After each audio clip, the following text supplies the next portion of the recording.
लीजिए एक कहानी प्रस्तुत है।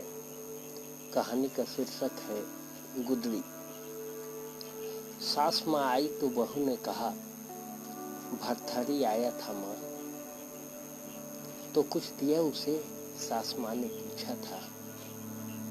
चावल दाल आलू करके दे रही थी तो उसने नहीं लिया। बहू ने कहा, आजकल सब पैसे के पुजारी है। सास माँ बोली, भिखारी से साधु महात्मा तक सबको पैसा चाहिए। बाबूजी पैसा दे रहे थे लेकिन उसने पैसा भी नहीं दिया। बहू बोली, तो क्या खाली हाथ लौट गया? सास ने पूछा। बहू एक पल खामोश रही, फिर बोली, नहीं। वह बोला, हम सिर्फ गुदड़ी लेते हैं, चावल दाल रुपया पैसा कुछ भी नहीं। अच्छा, वो गुदड़ी वाला बाबा रहा होगा। हाँ हाँ, बहू बोली। फिर बाबूजी ने उसे आपकी गुदड़ी दे दी।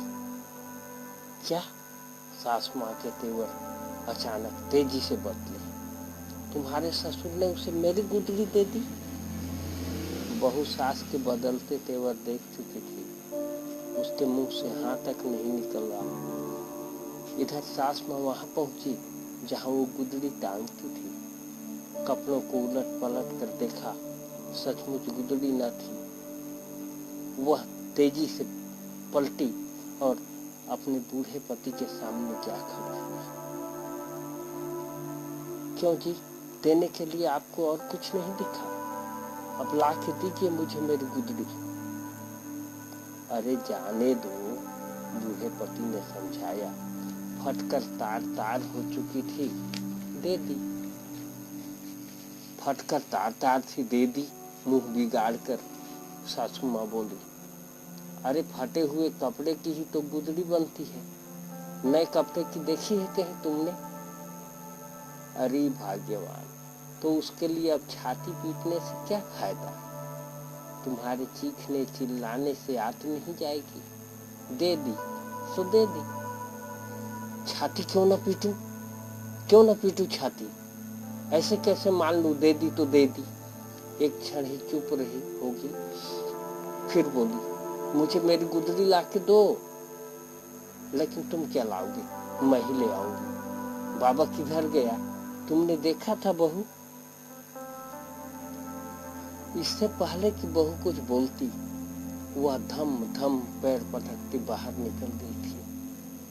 पीछे बूढ़े पति का सख्त स्वर चेतावनी बनकर दीवारों से टकराया। अगर तुमने दी हुई गुदड़ी वापस ली तो इस घर में मुझसे बुरा कोई नहीं होगा। लेकिन वह रुकी नहीं। टेढ़ी मेढ़ी गली में तेज तेज कदमों से आगे बढ़ती चली गई। वह आंखें बाबा की झलक और कान तानपुरा की आवाज कोह रही थी। घर के दरवाजे पर नजर मारती, आंगन तक झांकती, पूछती पाछती, आखिर वह एक मोड़ पर बाबा की झलक पा ही गई। साथ ही उसके कदमों की गति और भी बढ़ गई। गेरुए रंग की धोती पर गेरुए रंग का कुर्ता और जैकेट पहने बटेसर के दरवाजे पर खड़ा तानपुरा पर बाबा गोरखनाथ की कथा कह रहा था। उसके कंधे पर कई फटे पुराने कपड़े लटक रहे थे। पीछे एक बड़ी सी गठरी